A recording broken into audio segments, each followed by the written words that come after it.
Hello, warriors, peace seekers, light workers, star seeds, way showers, scapegoats, empaths, any other name that you particularly resonate with. Welcome to the You Movement. I am B, and you have been watching my own personal awakening for the last almost 4 years now. And it continues. It just goes to show that an awakening, one, is not something that happens overnight. It takes years, if not decades. And just because I've only been filming for 4 years doesn't mean it hadn't started many moons before that. And you know, you've been watching me go through ups and downs and tribulations and terror, anxiety and lack of sleep and health conditions and healing health conditions, new levels of awareness, as one thing after another in my life shifted and changed, and was forced into doing a U-turn, and all the while learning to open myself to the divine, so that I could be a channel, so that I could share my stories to help facilitate some support out there. Because this process is nothing short of cuckoo, as I always say.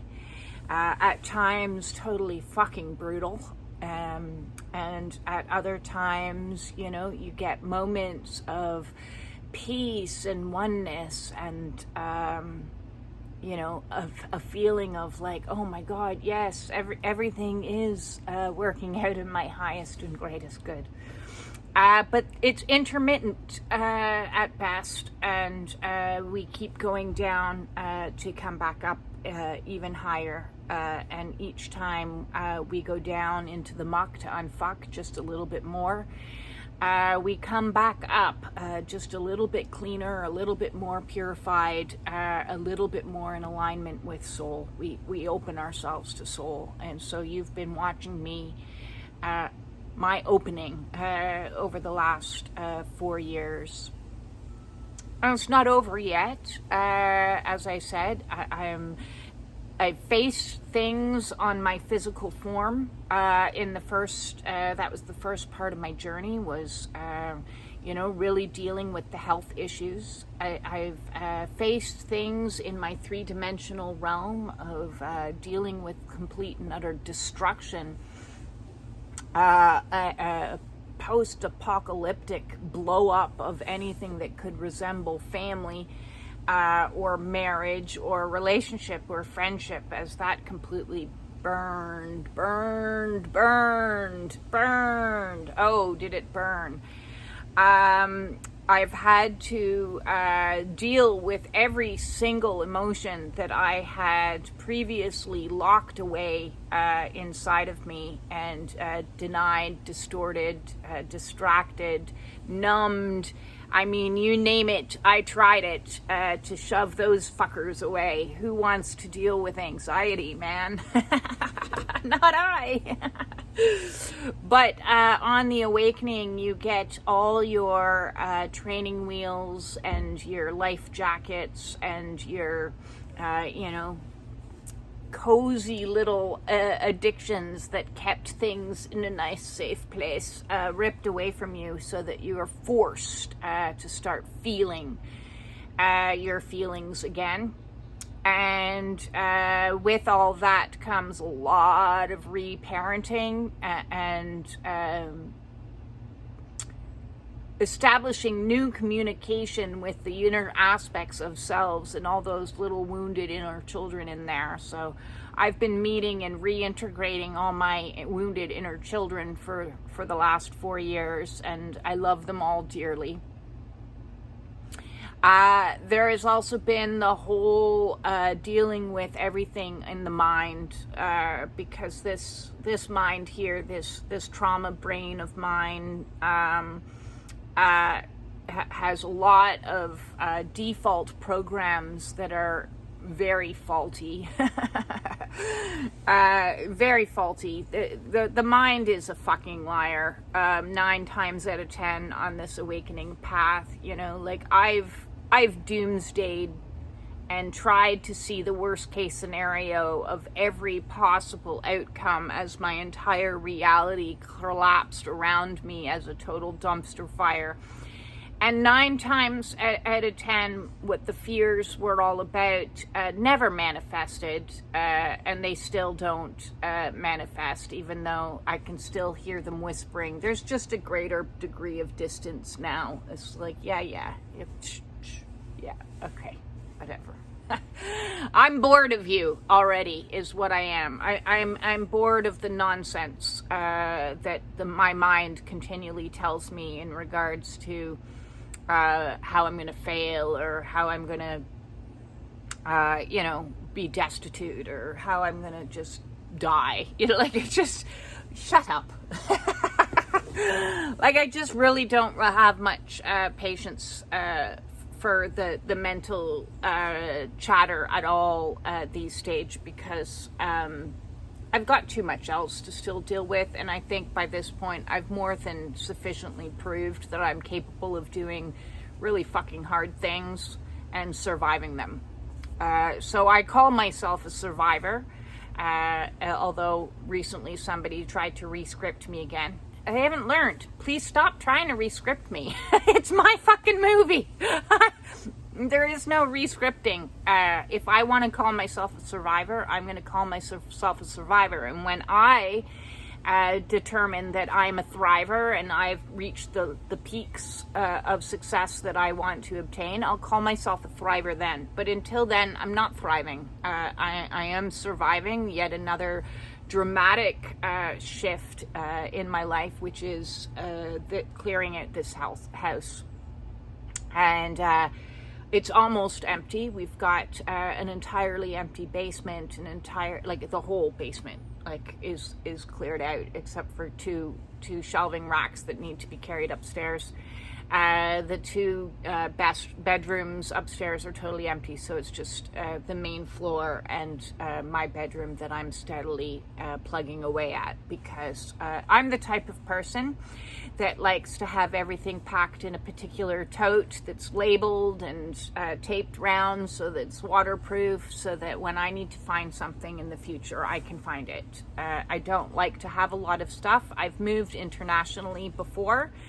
Those that don't know, in my 20s, I lived in Tokyo, Japan, so I went through a stage of selling absolutely everything and living out of 2 bags, is what I did when that happened. And then I also, after I came back from Japan, where I taught English for a year, I was in Toronto for a year, and then I met my son's father.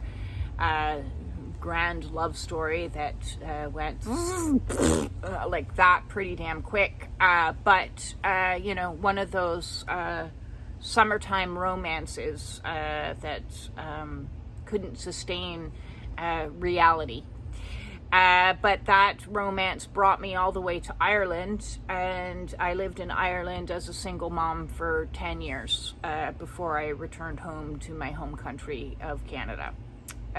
Where I again came to start a new life with a new man that I thought was going to be the happily ever after, which it wasn't. So I'm throwing in some of the lessons here that I've learned along this path, because one of the things that just obviously is popping up right now is I will never, ever, ever move for another man ever again in my life. I moved to Sault Ste. Marie to be with a man in high school who became my first husband.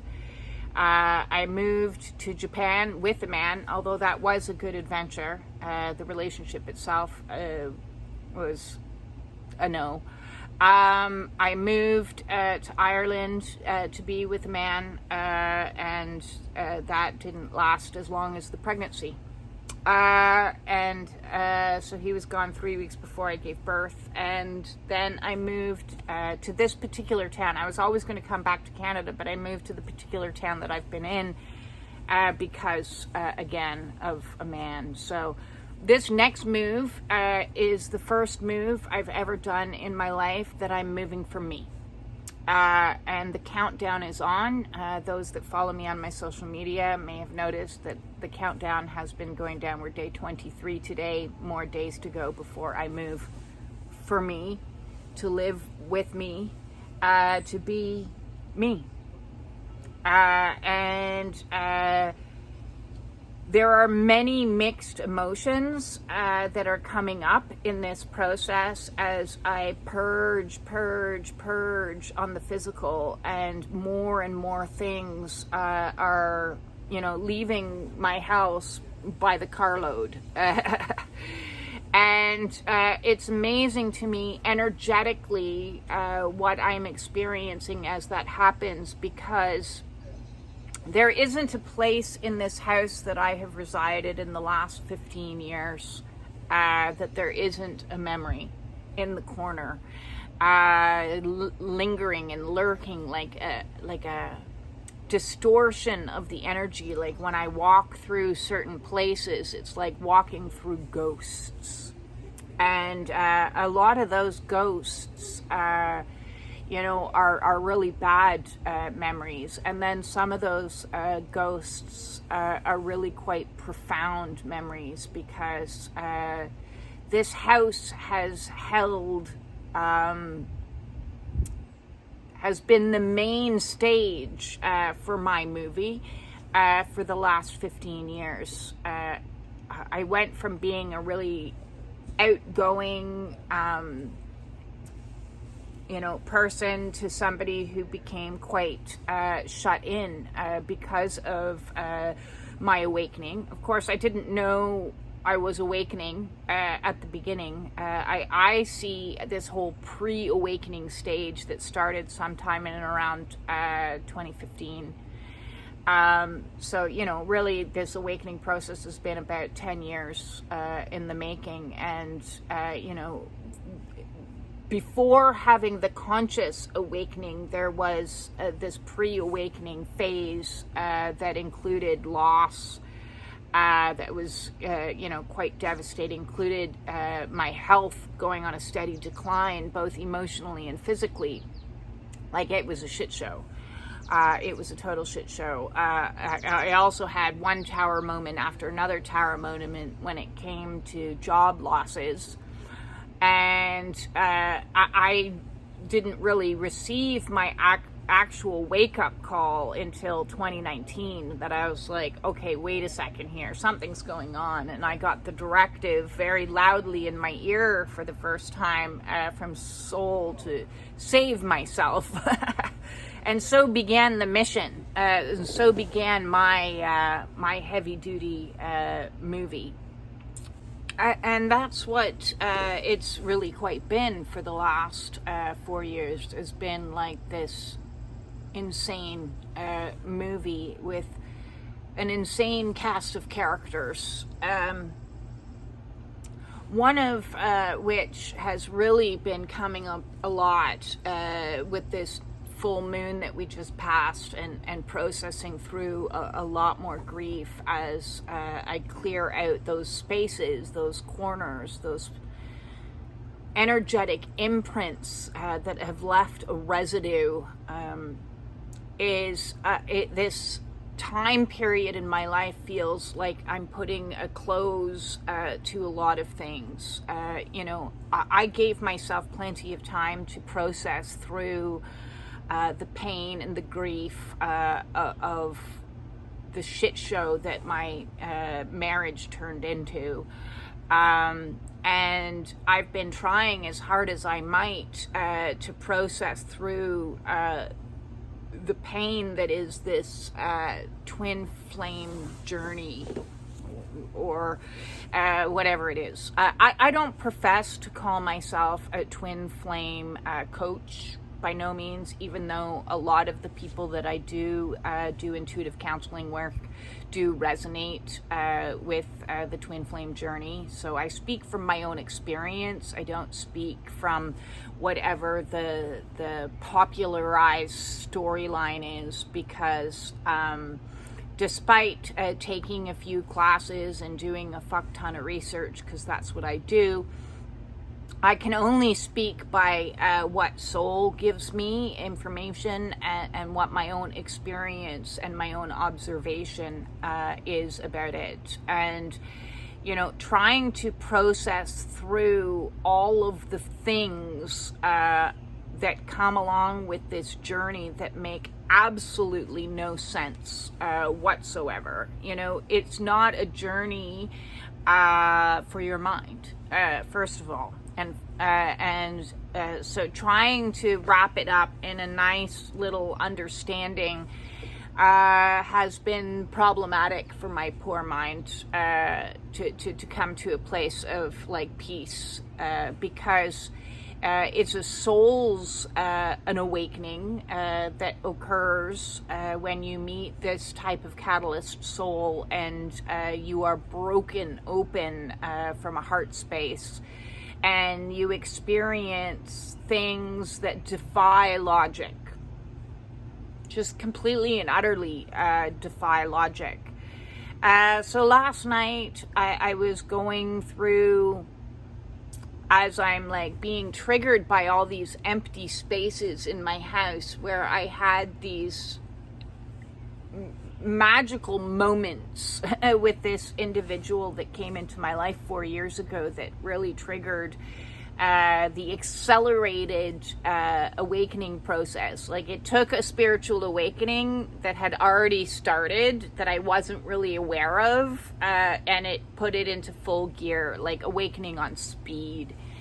As I started, you know, purging all of my traumas and releasing and dealing with one thing after another and healing at a rapid rate. You know, like the rate at which I've healed my life is just, as I said, it defies logic. The majority of this journey defies logic, and my brain has really been struggling for the last little while, because, you know, I go into places and I'm cleaning out underneath, you know, cabinetry, and I'm painting and organizing, and the mind is left to just kind of like do its running in the background, and it's like, remember when, and I'm like, oh, I don't want to remember when. I don't want to remember when.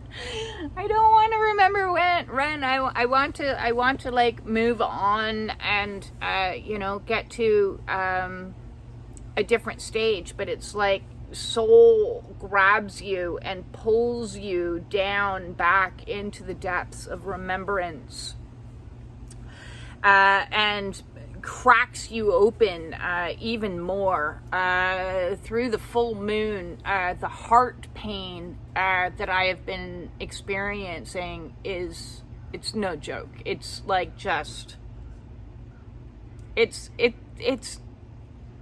it's the stuff of Shakespearean tales. Like, it is not normal. So much about this journey is not normal. And when we try to define it within, you know, words or definitions or explanations within the mental sphere, they fail. You know, I've heard all kinds of, you know, explanations, and listen, I get it, from like a reasonable point of view. I'm a very reasonable person, and from a reasonable point of view, I can see the nonsensical ness of experiencing half of what I experience and half of what I've gone through on this awakening. You know, the spiritual realm is not interested in reason. It really isn't. Your soul doesn't give a rat's ass about your plans, your your structures, your senses of safety, your comfort zone. It doesn't. It's like, no, we're shaking things up, and we'll do it any which way we can. And so one of the ways that it does it is, you know, I've done videos in the past of like all these fuckeries that happen around you, and you're like, what's happening now? What's going wrong now? What appliance is broken now? What accident happened? What this happened? Like, it's crazy. And then there's all the internal things that your body is doing and your energetic system is doing as Kundalini, like, wages war from the inside out, like pushing out things and expanding other things. So, like, heart expansions, I wouldn't have been able to explain fully to like my older self. Okay, now that I've experienced them like 100 times, you know, because it feels like you're about to have a heart attack or you're dying. Your chest is pumping. You can feel energetically pressure, like just so much pressure, and it's been like up high heart chakra opening, which is expanding like this, like being in a giant, your heart like in a walnut, and then all of a sudden it starts to crack apart, and like pieces of it are like being ripped off of you, and you're like in the throes of so much angst and pain and emotion that you're like, this isn't normal. This isn't like, this is crazy. What the fuck is happening to me? Like, why is this happening? And you start arguing with God and like, just take me now. Like, seriously, just take me now. So last night was another one of those, like, seriously, just take me now. This pain is too much. Like, I can't feel this much. The intensity of my feeling is at depths that it is illogical. There is nothing that I can compare it to within a framework of anything that would make sense to anybody who wasn't already experiencing it. For those that are experiencing it, I am able to offer some relief that they're not alone, and that what they're experiencing is an energetic happenstance that's been triggered by this soul catalyst moment of being triggered by another human being that creates a type of love that defies anything. It's so profound an experience, one that I do plan to write about one day once I'm situated in my new little micro house. But in this present moment of clearing energy outside of myself, inside of myself, and purging through the pain, it's a lot. It's a lot. You know, somebody asked me recently why I decided to start filming my awakening, and it wasn't a decision. It wasn't a decision. Like, so much of this awakening path is about doing and feeling and sensing and experiencing and being, which are all against reason and logic and decision making. As I said, I used to live basically like, well, they tried to diagnosed me with agoraphobia and wanted to give me electroshock therapy, and I was like, yeah, fuck you with your electroshock therapy. That's a no. I'm not agoraphobic. I don't have a fear of going places or leaving my house. I have a fear of abusive people. But nobody ever said, oh, you're being abused. You know, that wasn't a diagnosis they were handing out, which was the actual diagnosis that was missing. And once that was in place, everything else kind of fell into place as well. So do be cautious because, as I said, it's like through my entire life, I've been trying to give definition or description or understanding to circumstances that do not fit within the realm of understanding of how society has done things. So here it's all new. It's all breaking down the old thinking, the old way of being, the old place, the old, everything, to create something that makes no sense, to create something that makes zero sense to any of us. It's based on a sensory system, a feeling system that's been activated, that was long shut off. And it starts with an activation of love, and learning to take that love that you feel for a stranger. In my case, like virtual stranger, we did not have a relationship, but he came in and did work around my house, which is why I'm being triggered now as I'm working around my house, and opened something, activated something, energetically, unlocked the door to something that set me off down this journey, this awakening Kundalini journey that has been insane. It really has been insane. And I used to always joke, that being insane means you are insane. I am in the sanity. I am more sane probably now than I've ever actually been in my entire life. Because what is it to be sane in an insane society? Maybe we need to be the sane ones in the insane society. You know what I mean? Is play with that word a little bit and break it apart. So if you feel like this whole journey is totally wackadoodle, out of your control, nonsensical, without reason, that's because it's supposed to move us out of this place, out of this scope, and push it outside of ourselves, so we still have it like a calculator that's needed when we need it. We still have our brain. But we're not reliant on the brain for our choices in life. We are being moved by our feeling. We are being moved by things that don't necessarily add up to making sense.